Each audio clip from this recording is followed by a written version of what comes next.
Angèle Delorme, bonjour. Bonjour. Bienvenue à War on Screen. Alors, tradition oblige, est-ce que tu peux te présenter en quelques mots? Oui. Je m'appelle Angèle Delorme, je suis productrice. En l'occurrence, là, je suis la productrice du film Les Fleurs du Manguier, qui est un film du réalisateur japonais Akio Fujimoto, troisième long métrage, qui raconte l'odyssée de la survie à hauteur d'enfant de Shafi et Somira, deux jeunes Rohingyas, qui quittent leur camp au Bangladesh pour rejoindre la Malaisie. Et voilà, j'ai coproduit le projet avec une équipe japonaise, allemande, malaisienne et Rohingya. Et c'est aussi mon premier long métrage en tant que productrice. Alors comment est-ce qu'une productrice française arrive sur un projet d'un cinéaste japonais sur une minorité musulmane d'Asie du Sud-Est, les Rohingyas? Comment ça s'est passé cette rencontre? C'est grâce au producteur japonais Kazutaka Watanabe, qui était membre du jury il y a 3 ans au festival de Vesoul, où je présentais un court-métrage sur la Birmanie. Et il nous a remis le prix, c'est devenu un ami. Lui produit beaucoup de sujets en lien avec la Birmanie. Moi aussi, j'accompagne des réalisateurs birmans. Et c'est la Birmanie qui nous a réunis sur ce film. D'accord. Alors, Les Fleurs du Manguier, il est donc en compétition à War on Screen.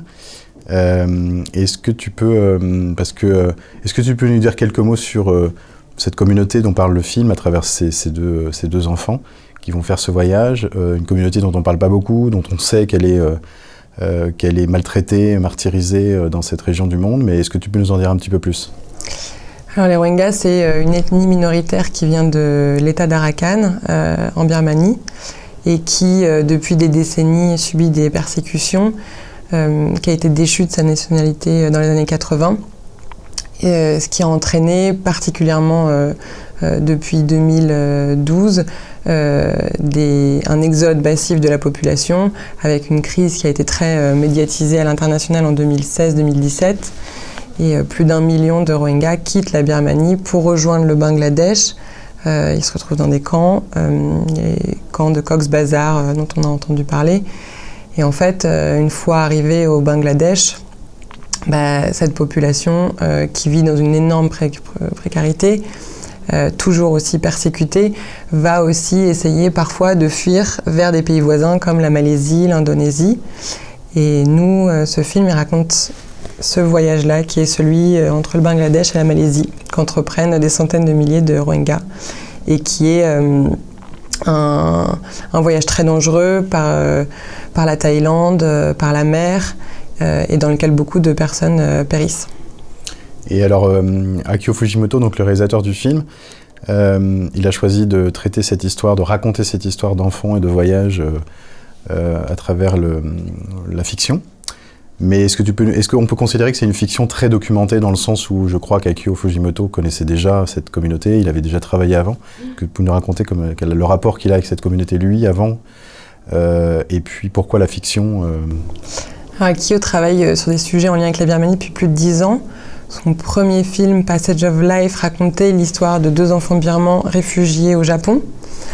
Tous ces films traitent toujours de sujets migratoires contemporains dans la région, en Asie. Donc en faisant ce premier film sur la Birmanie, il a pris conscience de l'histoire des Rohingyas. C'est compliqué de discuter du sujet Rohingya avec les Birmans, puisque c'est un sujet hyper tabou dans la société birmane. Il faut savoir que très peu de personnes ont traité ce sujet. Ça a été traité en documentaire, mais là, en l'occurrence, c'est le premier film de fiction incarné par un casting Rohingya, qui est dans la langue Rohingya. Donc voilà, c'était un projet qui était ambitieux. Il a mis du temps à le mettre en place, beaucoup d'allers-retours dans des camps, à la rencontre de réfugiés. Il a récolté des centaines de témoignages, et une fois qu'il a eu l'impression d'avoir trouvé l'angle avec lequel il voulait amener le sujet, il s'est mis à rencontrer des Rohingyas qui pourraient incarner le casting de ces 2 enfants qui, à la base, devaient être plus âgés. Et en fait, c'est en rencontrant ce frère et cette sœur, dans la vraie vie aussi frère et sœur, il a eu un coup de cœur, et voilà, il a changé son récit, et c'est devenu l'histoire de ces 2 jeunes enfants. Mais c'est un sujet qui traite depuis très longtemps. Et alors, comment ça s'est passé avec ces 2 enfants? Tournage souvent compliqué de tourner avec des enfants. Est-ce que tu peux nous raconter un petit peu le rapport qu'ils ont eu avec Akio? Akio, il a une manière particulière de travailler, un peu, des méthodes très documentaires, même si ça reste de la fiction, puisque ça reste une histoire qui est écrite et qui est incarnée, mais c'est toujours en immersion. On est toujours en immersion, très près des personnages, avec une caméra qui tourne très longtemps pour essayer d'aller capter des moments le plus naturels possible. Puisqu'il tourne souvent avec des enfants aussi, c'est sa manière à lui de réussir à aller chercher des instants vrais. Et voilà, et du coup, c'était intéressant parce qu'il travaillait avec ce chef opérateur Yoshio Kitagawa, qui a l'habitude de travailler sur des films très mis en scène. Et là, il lui a demandé de complètement oublier ses méthodes habituelles.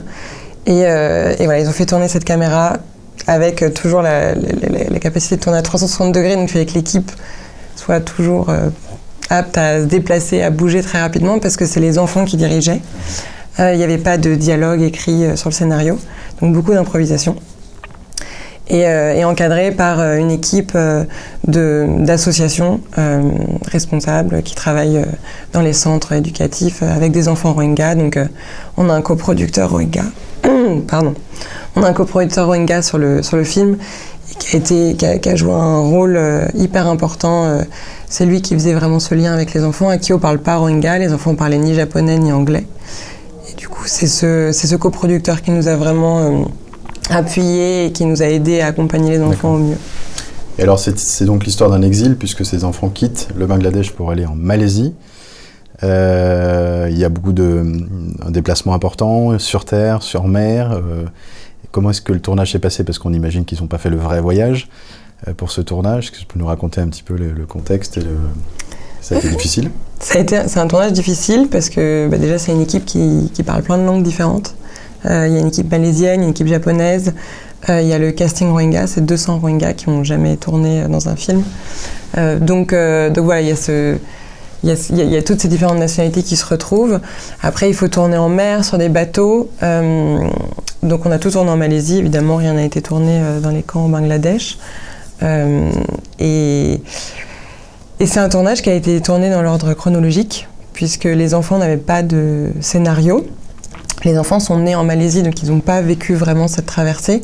C'est une histoire que beaucoup d'enfants ont vécue, mais en l'occurrence, ces deux frères et sœurs ne l'ont pas vécue. Et du coup, Akio a décidé de tourner dans l'ordre chronologique pour que les enfants comprennent ce qu'ils jouaient.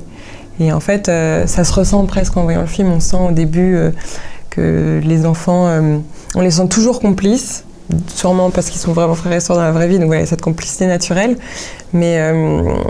Mais sinon, on sent que le travail de la caméra, il évolue au fur et à mesure du film. Et voilà, donc ils ont tourné dans l'ordre chronologique, ça a duré 5 semaines.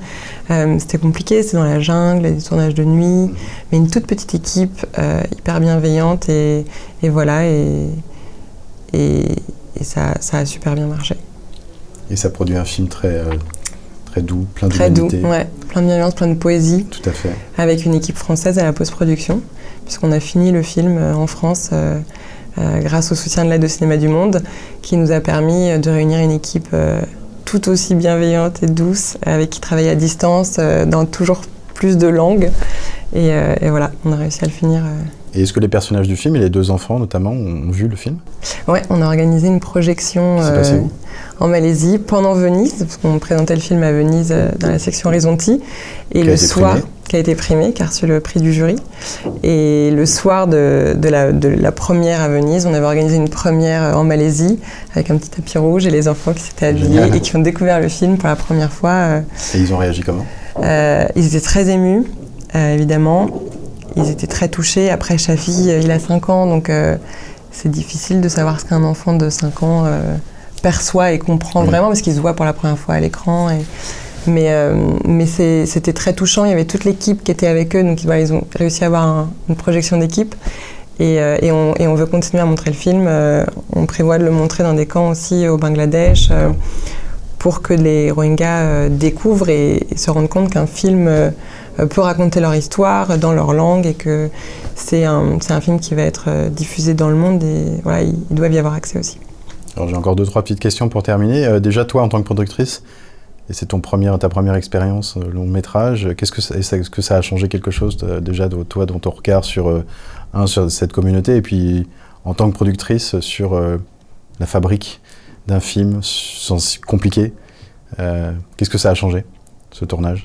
Disons que tous les films que j'ai produits, les courts-métrages, étaient compliqués parce que j'ai travaillé avec des réalisateurs birmans au moment du coup d'État en 2021. Donc, c'est plus compliqué parce que c'est plus gros, forcément, qu'il y a plus d'enjeux. On est beaucoup de pays, donc c'est beaucoup de discussions, beaucoup d'accords à trouver, tout en voulant préserver Akio et son talent. Donc voilà, il y a toujours cette différence aussi. On vient tous de pays différents, on a des avis différents, on voit les choses dans le monde différemment. Après, c'est un sujet qui nous était tous qui nous tenait tous à cœur. Moi, je vivais en Birmanie au moment de la crise de 2017. Donc, je connais la situation, même si évidemment je ne l'ai pas vécu du tout, mais j'en ai entendu parler, j'ai beaucoup suivi le sujet. Et je pense qu'on s'est tous retrouvés dans ce projet en ayant ce besoin et cette envie d'urgence de le raconter. Donc voilà, après, non, c'est juste que c'est plus long. C'est plus long à mettre en place. Oui, j'imagine. Ouais. Un petit mot aussi sur, tu m'as parlé hier d'un événement important qui a eu lieu aux Nations Unies. Ouais. Est-ce que tu peux en dire un petit mot? On est en train de monter une campagne à impact avec le film, donc c'est pour pouvoir utiliser le film pour sensibiliser. Donc on a eu la chance de pouvoir le présenter dans le cadre de la conférence. Il y a une conférence aux Nations Unies le 30 septembre sur les minorités birmanes et les Rohingyas. Ça faisait des années que le sujet n'avait pas été vraiment ramené sur l'agenda. Et voilà, le but c'est de rendre le film disponible pour que des organisations, des associations, des gens qui veulent alerter de nouveau sur le sort des Rohingyas puissent s'en servir pour le faire et pour sensibiliser le grand public, les institutions.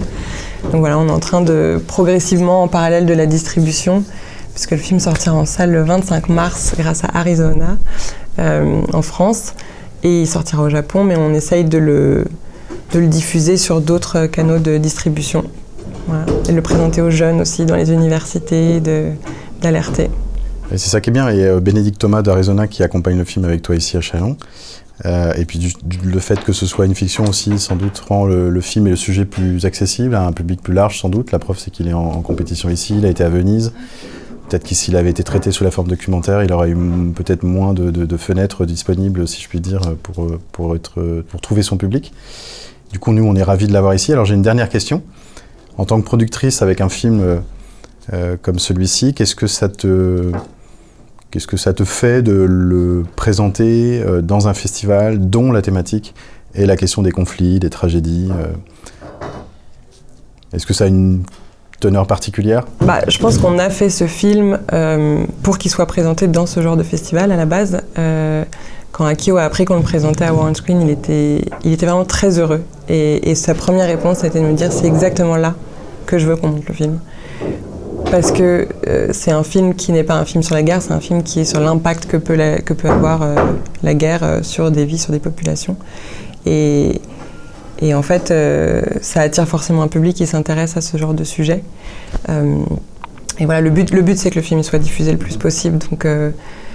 Donc on est hyper heureux de l'avoir présenté. Hier, ici à Châlons, on avait une super séance avec pleine, 450 spectateurs, je crois. Et plein de jeunes, et c'était hyper chouette, et les réactions étaient très agréables à entendre. Merci beaucoup, Angèle Delorme. Merci, à bientôt.